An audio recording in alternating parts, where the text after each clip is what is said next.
Ubra Notícias está no ar nessa segunda-feira, que segue ensolarada em Porto Alegre e região metropolitana. Daqui a pouquinho a gente vai ver a previsão do tempo com a Stephanie. As temperaturas estão um pouquinho mais baixas, mas o tempo está firme. E a previsão do tempo para essa semana, a Stephanie já vai trazer, mas é de tempo firme aqui no estado.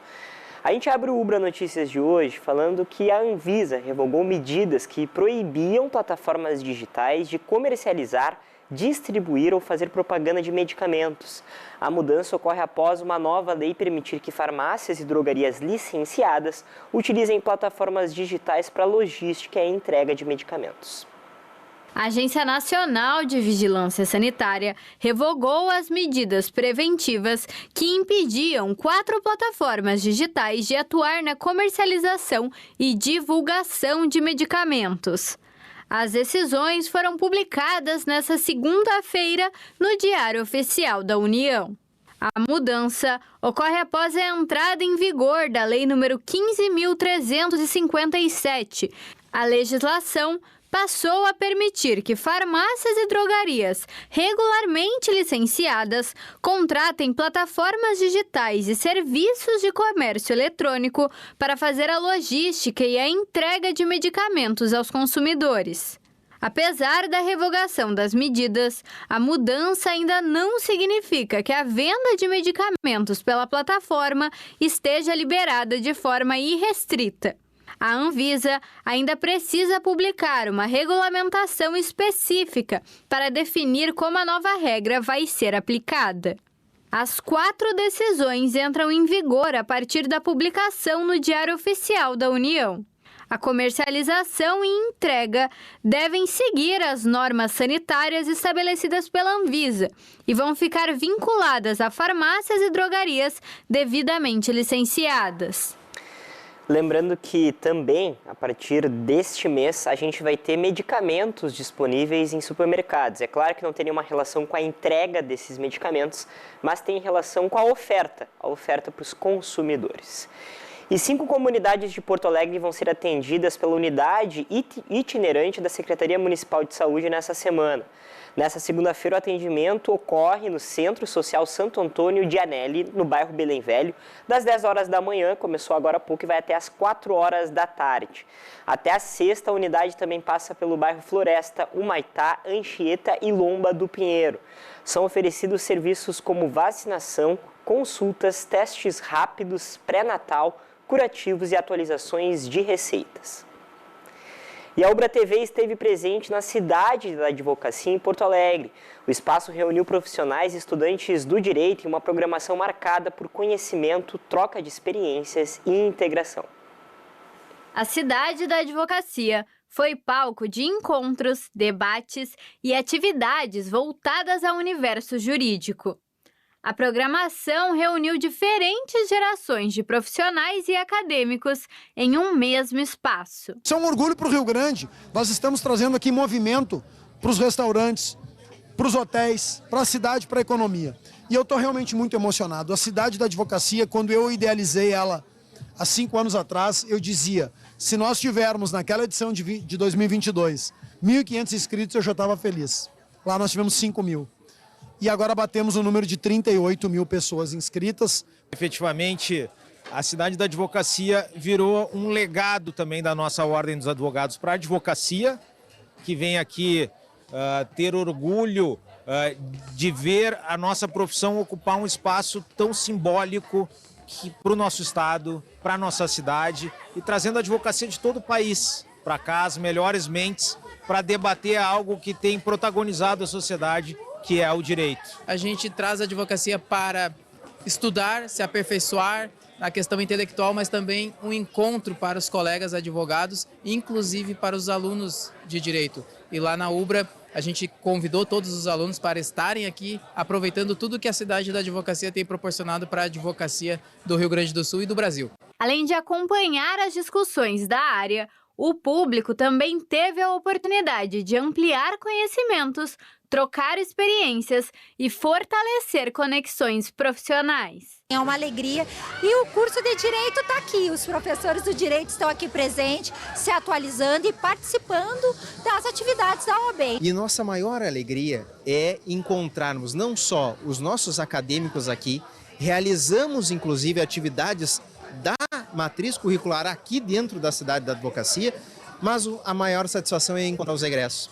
Egressos que hoje já estão numa caminhada de sucesso. E vê-los aqui significa que deu tudo certo.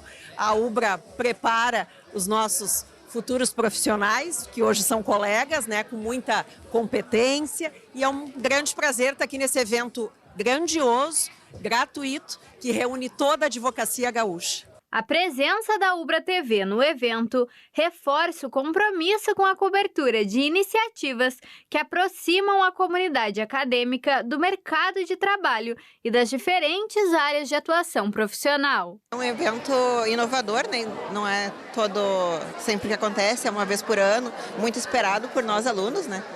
E nos traz muito conhecimento, muitas palestras. E tem novidade no campus da UBRA em Canoas. O cavalo Caramelo, que virou símbolo de superação, vai ser papai. E o filhote já chega com uma missão: continuar um legado que começou com uma história de resgate e conquistou o mundo.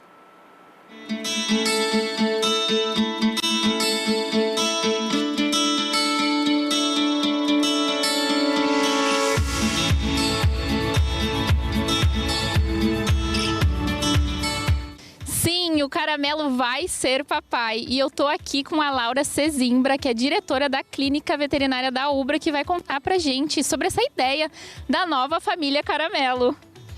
Tudo bem, pessoal? Então, essa ideia surgiu, né, depois da gente se dar conta que o Caramelo está plenamente em condições de saúde para poder reproduzir.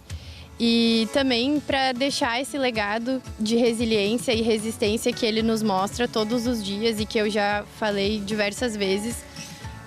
E principalmente porque como ele se tornou, né, uma figura pública, uma figura de resistência e resiliência, a gente quer marcar esse legado. Então não é só o fato de reproduzi-lo e produzir um potro e ter um filhote, nem nada também relacionado à genética, né? Na verdade, o que a gente quer é que, como ele tem essa característica, então, de figura pública, que isso gere um impacto social positivo nas pessoas e que nos traga sempre essa lembrança de que resistir talvez seja a melhor saída, que no caso do Caramelo a gente sabe muito bem que foi. Sim, esse DNA com certeza tem que ser levado adiante. E me conta, já tem uma pretendente ou várias? Como é que tá aí o Tinder do Caramelo? A gente tem, então, uma égua aqui do campus que já demonstrou sinais de cio, então, quando se aproxima do Caramelo. Mas a gente já tem também algumas candidatas nas redes sociais, enfim. E estamos abertos também, né, claro, a qualquer pretendente que venha a ser compatível, principalmente com o tamanho dele, né, para poder acontecer tudo de forma natural. A gente não quer interferir, então, em nenhum processo. Tudo, claro, dentro de ambiente controlado, mas de maneira mais natural possível. E falando desse ambiente controlado, a gente está aqui no piquete, né, do Caramelo, e as pessoas têm, às vezes, algumas dúvidas em relação ao dia a dia dele. E ele fica aqui sozinho, é um piquete exclusivo dele, mas isso tudo é pensado no bem-estar dele, né? Com certeza, além da alimentação também, que ele tem balanceada, né? Ele come ração, ele come alfafa, ele adora uma cenoura, adora cubo de açúcar também, então ele tá sempre sendo mimado realmente, como ele merece. Ele também ganhou, então, recentemente esses piquetes, né? Esse piquete, a gente às vezes troca o piquete, né? Tem 2 piquetes, um para ele e um também para o loirinho. Mas o piquete, ele tem 250 metros quadrados, então ele consegue correr, consegue rolar. Tanto que, às vezes, ele quando solta ele aqui no piquete, ele demonstra muito esse comportamento rapidamente. Logo que solta, ele já rola. Oi, filho. Ele já rola, ele já corre muito aqui dentro. Então, assim, a gente só não solta ele com outros cavalos aqui no campus, porque a gente tem outros animais, né, macho inteiro, então, para não ocasionar brigas, né, que também não é o ideal e não é o desejável.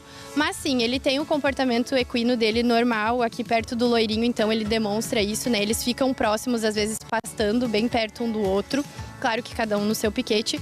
Mas ele faz tudo o que ele gosta de fazer, que é gramear o dia inteiro. Depois de noite, claro, ele volta para a baia e fica lá com a sua ração e com seus mimos. Ai, que legal. Bom, e os alunos aqui da Ubra também têm esse privilégio de ter contato aí com o caramelo, né, durante o curso. Como que é essa interação dos alunos aí? A interação é muito bacana, os alunos participam sempre das atividades com os equinos do campus e o caramelo acaba sendo uma celebridade, né? O pessoal vem, tira foto. Agora com o piquete também ficou melhor e mais seguro também, o pessoal pode chegar bem pertinho, pode atrair ele para a cerca. E os alunos têm sim esse carinho e essa admiração também por ele.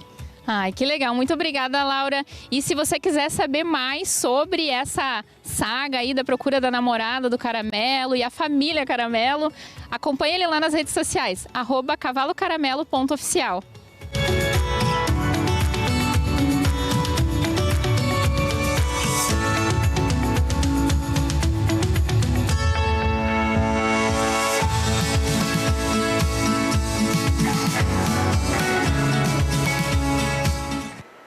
Cavalo Caramelo hoje, que é o maior patrimônio da Ubra, vamos ser bem sinceros, um símbolo realmente. Agora ele vai ser papai, vamos ver de quem que ele vai ser papai, né? A gente já vai acompanhando nos próximos meses. Pois é, vamos acompanhando, né? Todo esse desenrolar do nascimento da família Caramelo, né? Exatamente, o nascimento da família Caramelo, símbolo de resistência aqui do Rio Grande do Sul. Vamos ver as manchetes de hoje, a Stephanie já está aqui para a gente falar da previsão do tempo, mas antes vamos dar uma passadinha nos jornais do Brasil aí para ver o que está bombando. Folha de São Paulo, Stephanie. Consumo fraco, crédito caro e endividamento pressionam varejistas. Balanços mostram o impacto do cenário desfavorável no segundo trimestre. Aí a gente já está falando da questão econômica no segundo trimestre do ano, a gente está falando de março a junho de 2026 e uma certa dificuldade no setor varejista, no setor dos supermercados ali. Medicina moderna nos tornou menos habituados à morte. Aqui é algo muito interessante inclusive de se debater.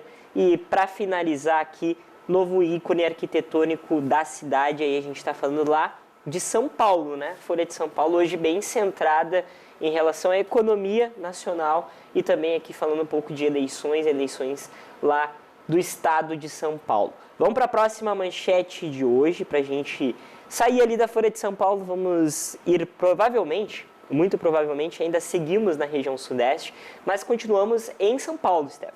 O estado de São Paulo, então, segurança e o papel federal no estado dominam debate em São Paulo. Tarcísio e Haddad também trocam críticas sobre privatizações. A gente está vendo os dois principais candidatos ao governo paulista, né, em debate que aconteceu ontem. E escolas prevêem reajuste entre 7% e 11% para 2027, acima da inflação. Aí a gente está falando da rede privada de escolas e um aumento considerável, tá? 7% a 11% numa mensalidade.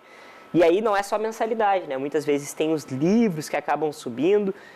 Em contrapartida também tem ali, andando junto na verdade, né? Tem a questão dos materiais escolares que ano após ano também sobem um pouco acima da inflação. Então tem que sim ficar de alerta. Aqui para finalizar, a diplomacia a serviço do ego de Lula. Daí é um comentário mais político e não temos mais nada aqui no estado de São Paulo que a gente possa... Aqui, ó, a Argentina deve cessar agressões imediatamente, diz Mauro Vieira. Isso porque a Argentina nos últimos dias realmente está atacando bastante o Brasil, assim como os Estados Unidos vem atacando. A Argentina não está diferente. Vamos para a próxima manchete de hoje? Pois então, vamos para a próxima manchete. Dá para perceber, né, que hoje tem... Tá bem já entrando na questão de eleições. Mas falando mais sobre então eleições. Correio do Povo. Grêmio vence o São Paulo de virada e respira, e Inter segura empate com o Palmeiras fora. É verdade, daqui a pouco eu vou falar disso no Giro Grenal, mas foi uma rodada boa para a dupla Grenal. O Grêmio conseguiu uma virada mesmo jogando mal na arena, e o Inter conseguiu segurar o líder Palmeiras, que até aqui tinha feito gols em todos os jogos como mandante no Brasileirão, e o Palmeiras não conseguiu fazer gol no Inter ontem. Então o Inter conseguiu um 0-0 e podia até ter ganhado, tá? Perdeu de ter ganhado. Inclusive, Patrick, acertei o meu palpite sobre o jogo Inter e Palmeiras, tá? Acertou. Não, eu acho que tu acertou do Grêmio também. Tu acertou que o Grêmio ia ganhar de 1 gol de diferença ou tu falou empate? Falou empate nos dois, eu acho. Eu acho que eu falei empate nos dois, É, mas tu falou pelo empate menos nos um dois. deles eu acertei. É verdade. E agora os dois não estão na zona de rebaixamento. Pois chapas intensificam o preparo para a campanha eleitoral, então aí novamente o cenário eleitoral, agora falando mais do Estado, já está aí, né, como tema principal dos jornais. Eu acho que pelos próximos meses o cenário A gente vai debater bastante a questão da corrida eleitoral, com né? certeza. Piquetes começam a ser erguidos, a gente já está em agosto, tá? Segunda semana de agosto. Setembro, a semana Farroupilha, os piquetes na capital já começam a ser erguidos para o acampamento Farroupilha e lá comer um churrasquinho. O mês de setembro é muito movimentado em Porto Alegre por isso. E temporais causaram perdas de 143 mil toneladas em culturas aqui no Rio Grande do Sul. E aí a gente está falando de diferentes alimentos, né? Desde soja a milho, sofreram 5 impactos das chuvas e principalmente dos vendavais que tiveram semana passada, né, Stephanie? Pois é, a gente acompanhou os estragos, mas a gente também precisa pensar, né, nos impactos econômicos que essas chuvas repetitivas acontecem aqui no estado. Por vezes estiagem, às vezes as chuvas, enfim. Agora falando num assunto muito interessante, a Brigada Militar tem novo protocolo para ocorrências de pessoas em surto. Demorou, né? Demorou para acontecer isso. Ano passado a gente teve 2 ocorrências que ficaram muito marcadas, uma do bairro Santa Fé e na zona norte de Porto Alegre, outra lá em Santa Maria, na questão da abordagem da Polícia Militar em surtos psicóticos, né? Até não é só aqui na Brigada no Rio Grande do Sul que a gente tem problemas, a gente vê esse problema no Brasil inteiro, da Polícia Militar, da Polícia, o órgão de segurança, ter um protocolo de atendimento em casos de surto e não acabar usando, de fato, a arma, né? Que é o principal motivo das mortes que aconteceram nesses atendimentos. Agora a gente já pode ir para as próximas manchetes, né? Vamos ver se a gente continua no Rio Grande do Sul ou provavelmente. se volta. Se a gente está no Correio do Povo, a gente provavelmente vai agora a 0 hora, o outro jornal aqui da cidade do Rio Grande do Sul. Não, vamos para o estado de Minas, vamos para a região sudeste novamente. Aqui muito relacionado à campanha eleitoral. Falando aqui na festa no Mineirão, o Cruzeiro conseguiu vencer o Mirassol por 3-1, fica tranquilo. E segurança maior em pontos de ônibus lá de BH, algo muito interessante se tratando da segurança pública lá no estado de Minas. Vamos para a próxima manchete de hoje, para a gente já finalizar as manchetes do dia. Saímos ali da região do estado de Minas e vamos ao Rio de Janeiro, Stephanie.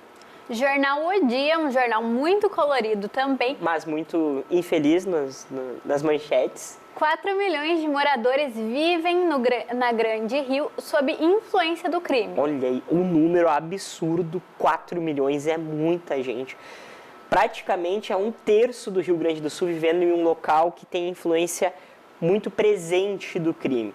Chega ao fim no Rio festa pelos 10 anos da Olimpíada 2016. 4 gols anulados e 0 no placar. Vasco e Bahia empatam em 0-0 lá no estádio da Fonte Nova e o Flamengo ontem vence por 2-0. Aqui também uma tragédia em família, infelizmente, o Rio de Janeiro sempre acaba trazendo essas situações muito típicas lá da região, lá do Rio de Janeiro. Agora vamos voltar para o Rio Grande do Sul sim para projetar a previsão do tempo, Stephanie. Eu quero saber como é que vai ser os próximos dias, porque hoje amanheceu mais frio, tá geladinho, fim de semana já foi mais geladinho, e se as temperaturas vão seguir baixas nos próximos dias? Pois é, Patrick, hoje todo mundo já conseguiu sentir a diferença nas temperaturas, principalmente no amanhecer, e parece que esse frio vai marcar o começo da semana, e é isso que a gente vai conferir agora.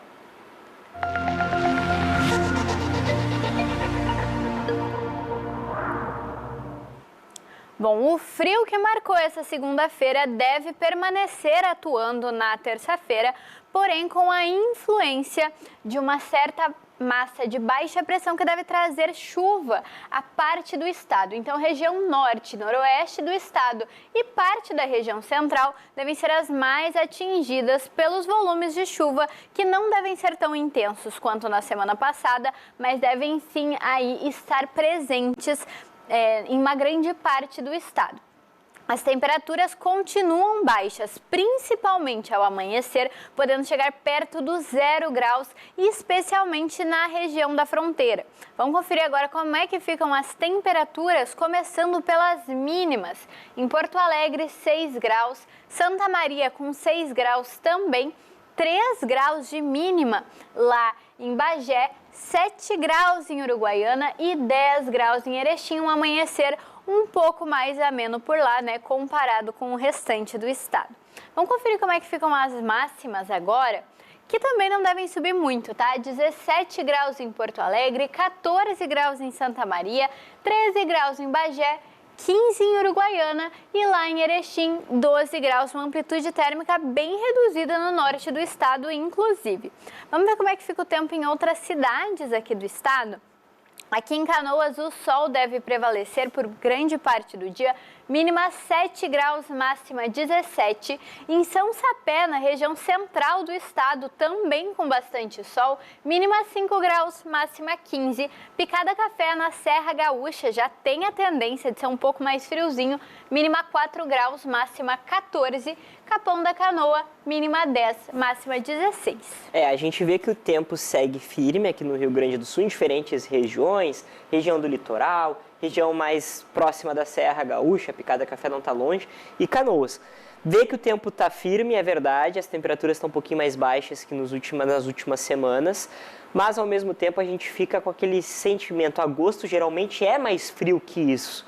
O inverno esse ano até não foi tão frio, ele foi muito rigoroso no início, e no fim do inverno, a gente já está chegando no último mês, já não está mais tão rigoroso. Pois é, Patrick, os meses que são caracterizados por serem os mais frios, né, julho e agosto, acabaram não sendo tão frios quanto o esperado, o que também, né, é um impacto dos fenômenos climáticos que vêm acontecendo e afetando principalmente, né, a região sul do país.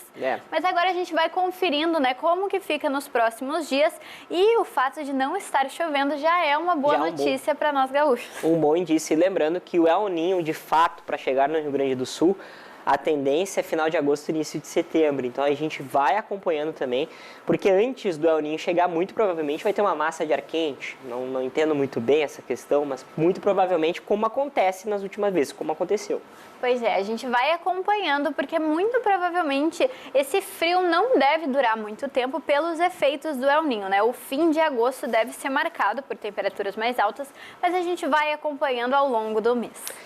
Para finalizar, a gente vai voltar agora para o estúdio e daqui a pouquinho eu vou falar de dupla Grenal, vou falar desse empate do Inter contra o Palmeiras, o empate que a Stephanie acertou, e a vitória do Grêmio de virada contra o São Paulo. E o Grêmio quase empatou, porque o Grêmio não jogou bem. O Grêmio conseguiu novamente que Pavon decidisse o jogo e fizesse um gol de falta. 2 gols de falta na mesma semana.